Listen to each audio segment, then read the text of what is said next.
Hey everyone, it's Kara here from Boho, and I'm back with a brand new video for you today, and this one is all about the new 2018 third generation iPad Pro. Now, I have been so excited about this iPad since it was announced in Brooklyn last week, and I was so excited when it finally arrived at my doorstep yesterday. I came straight upstairs and started filming a few shots of me unboxing everything. I was going to do like a full unboxing and first impressions video, but I was a little too excited. I just went through the setup process pretty quickly and started playing last night to kind of get an idea of how I felt about this iPad before starting this video. So first things first, I upgraded from the second generation iPad Pro 12.9 inch, and I got the 12.9 inch for this one as well. But what I absolutely love is the difference in the size of the iPad itself. The screen size is exactly the same. If you hold them up side by side, you can see that the edges are the same width and height. However, the iPad has gotten so much smaller, and mostly it's gotten shorter. And that's because they removed the home button and the top bezel. They do say that this is an edge-to-edge display. However, as you can see, there is still a black bezel around the side, but it's not technically a bezel. It is still the same glass of the screen. It's just black. And mainly that's to hide the front-facing camera and Face ID sensors, which are right over here. So the big thing that I had to get used to was the gestures and everything on this iPad. I do have the iPhone XS Max, so the gestures on here are very similar to that. I just wasn't used to using those gestures on my iPad. I was still used to using my home button to double click to close out apps and things like that. So it's taken a little bit of getting used to, but I will say like today is just the morning after and I already feel pretty fluid with it. So size-wise, I absolutely love it. I did get the brand new Smart Connect keyboard that goes with it, and I really love it. The big complaint I had about the old keyboard was that it just connected to the side and it covered the front of the iPad, but there was no protection on the back whatsoever. This one protects front and back, which is really nice. The only downside to that is when you flip it open, you are basically holding the keys on the other side if you're holding it in your lap, and it can feel a little funky. But otherwise, I really love the keyboard. I love that it has two separate settings for angle of the screen, and I use the keyboard all the time. I really love it. And then the other obvious big thing here is the brand new Apple Pencil. Now, I am in love with this new Apple Pencil. With the first generation of Apple Pencil, one thing that really bugged me was how slick it was. This one has more of a matte finish. It almost feels like rubbery in your hand, so it's really easy to grip and it doesn't slip around in my hand the way the old pencil does. And at first I was happy about the wireless charging. It charges just by clicking onto the top of your iPad like so. And there's obviously no cap because you no longer have to plug it into the charging port. But I was nervous about that because I like to keep a case on my Apple Pencil so that I could grip it better.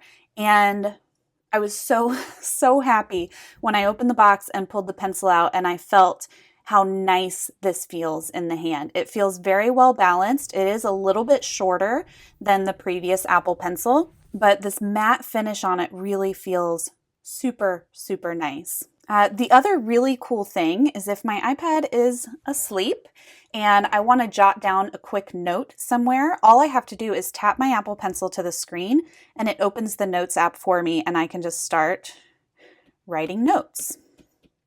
The other new feature of the Apple Pencil is that it has a double tap, and it varies by app what you can do with the double tap on the pencil. Within the Notes app, it switches from your current tool. So let's say I'm on a pen and I give it a little double tap, it switches to the eraser and I can just erase away what I did. So that's a pretty neat feature. I don't use the Notes app a whole lot for scribbling notes. I usually open up one of my digital notebooks or digital planners. And I haven't found a way to make it bring up one of those instead of the Notes app when I tap it to the screen. But in a pinch, it's pretty nice. So overall, I am absolutely in love with my new iPad Pro. I think it was definitely worth the upgrade for me.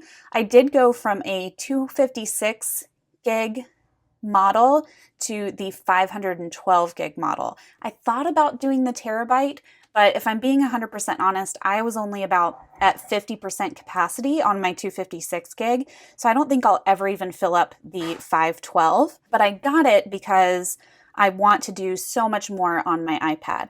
So I thought I'd better be safe than sorry, get the 512 and not worry about space. Now, I do want to say here that obviously I'm not a tech reviewer, so I'm not going to go over any of the technical specs and things like that. I'm just, for my purposes and what I do here, which is mostly just art in Procreate and digital planning, I'm going to show you what I love about that. Oh, I also forgot to mention that on my previous iPad, I had a matte screen protector from Tech Armor, and I got that because the pen, let me open Procreate just so I can kind of demonstrate as I go. On the old iPad with the old Apple Pencil, it was very slick to write. It was super slick. And it drove me crazy because I kept slipping. The lines weren't precise as to how I was drawing them. It was driving me nuts. So I got the matte screen protector to make it feel a lot more like paper. I got a different matte screen protector for this one in advance, just knowing that I was going to want it. And let me just say, A, I don't think it's necessary, and I'll explain that more in a minute. And B, it was a disaster. Tech Armor, the brand that I normally buy, did not have one for the new iPad Pro yet. So I went with a different brand called iCares, and I had a really hard time applying the screen protector to the iPad. They sent two different screen protectors and I botched both of them. You can probably chalk that up to user error, but I've never had a problem applying the Tech Armor ones.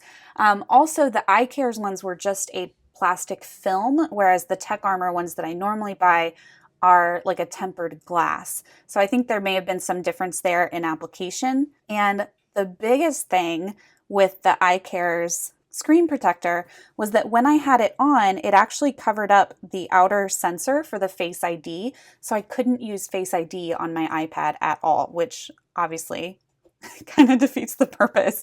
So I took it off and I started playing around with the new Apple Pencil on just the glass screen without a screen protector. And let me tell you, it feels so different.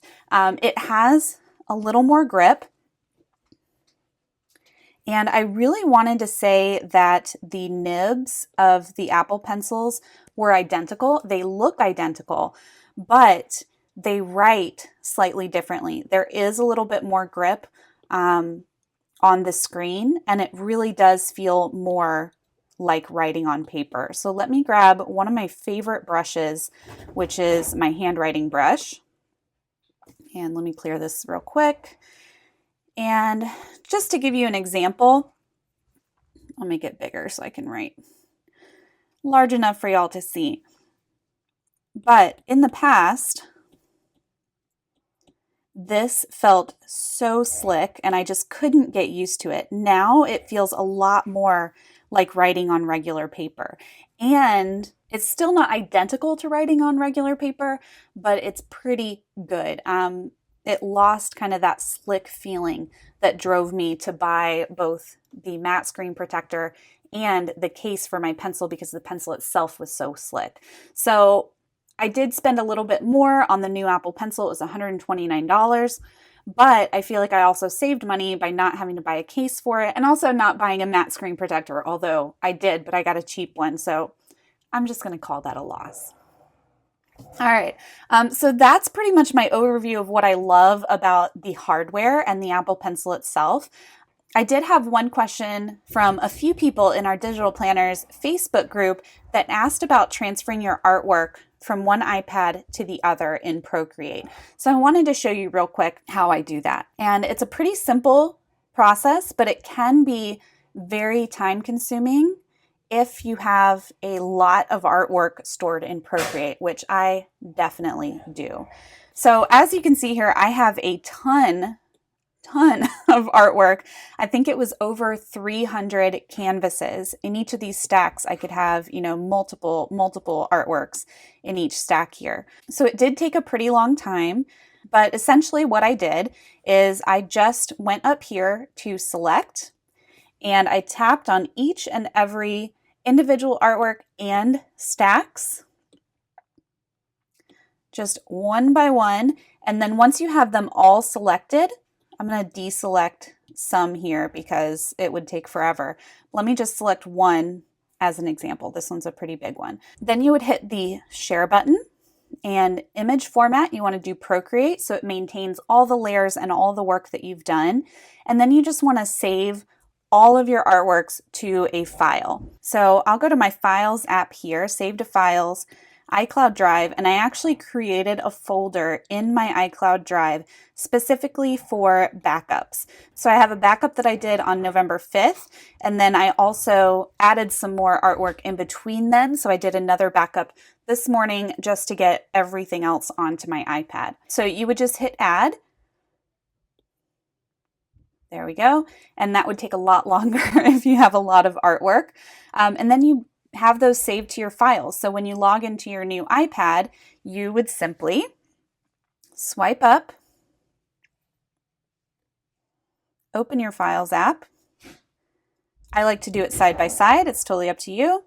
And go back to where you have your files saved. And of course, it's going to look something like this, where you have multiple files to bring over. So what I like to do is just hit select at the top and select all, and then just grab them as a group and bring them and just drop them into your gallery. I'm not going to do it because I don't want duplicates, but you get the idea. So that again is going to take a very long time for it to go through and import each individual artboard to your gallery. Now, unfortunately, and I hope this is something that they'll address in a future update, it does not maintain your stacks for you. You can't export a stack as like a folder. So when all of these artworks come in to your gallery, they are all separate individual artboards. So you will have to go back through and select those and categorize them. So the way to do that is, again, just to go to select up here and tap on the artworks that you want to create a stack of, and stack, and there you go. So I'm just going to call this stack, oh, let me hit the X to save that. I'm just going to call this stack random for now, but you'll see I have everything pretty well categorized in here, and I gotta say it was a little frustrating to go through and restack and rename all of my stacks, but it was worth it because I have everything nice and organized in here. The other main thing is your brushes. If you're anything like me, let me just open your random file here. If you're anything like me, you have a ton of brushes. You'll see here that I have all of my custom folders here. And my native Procreate brush folders are at the very bottom, and they're way down. So I have a ton of custom brushes. Now, I already had all of these backed up, and you do it in the same way that you back up your actual canvases. So for example, I'm going to tap on my favorites one here. You just hit share, save to files, and add. And then, again, if you open your Files app, to the side, you'll see I had my backup. Let's see, where did I put them? I put them right here. So these were all of my sets, and those do save as sets, so you don't have to worry about reorganizing each brush into the proper set. So that's really nice. And then all you do is just tap on one, and you'll see it popped up right here. So I'm going to delete this because I already have it. One tip I have for you is that when you have all of your sets here in your iCloud Drive or wherever you chose to save them, typically they're going to be in alphabetical order, which is really nice, but I recommend importing them in reverse alphabetical order, because when you import them, they're going to pop up on top. So if you do it in reverse order, once they're all in here, they're going to be in alphabetical order. Now, of course, I've rearranged these a little bit, but for the most part, they are in alphabetical order. I just have my favorites and my Boho Berry brushes up top, and then I have everybody else, like other artists that I've purchased brushes from, are all in a row in alphabetical order here, and then it goes to my regular Procreate native brushes. All right, so I hope that that helped some of you that are worried about transferring everything over from one iPad to another in Procreate. I do wish, and maybe Procreate is listening, Procreate, if you are listening, I would love, love, love to have a way to automatically back up my brushes and my files so that next time I have to switch iPads, it's an easier process.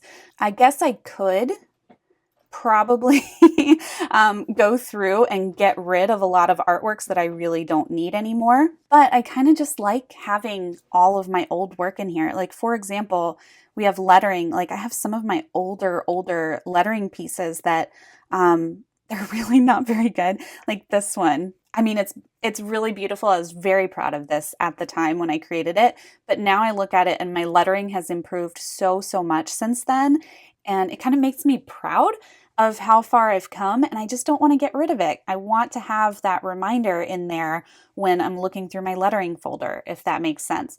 So yeah, I didn't really want to pare down my artwork just to make it easier on me to merge everything over, but it did take me probably a solid 2 hours between backing everything up from my old iPad and then importing everything into my new iPad and organizing it back into stacks and everything. It was just a little daunting.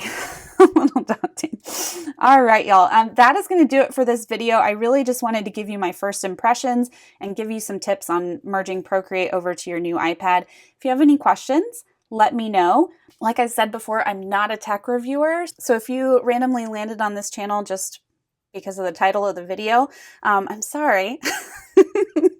And I hope that you got some good info here anyway. All right, y'all. I hope you have a great and amazing rest of your day. I am going to get on with mine, and I will see y'all soon. Bye.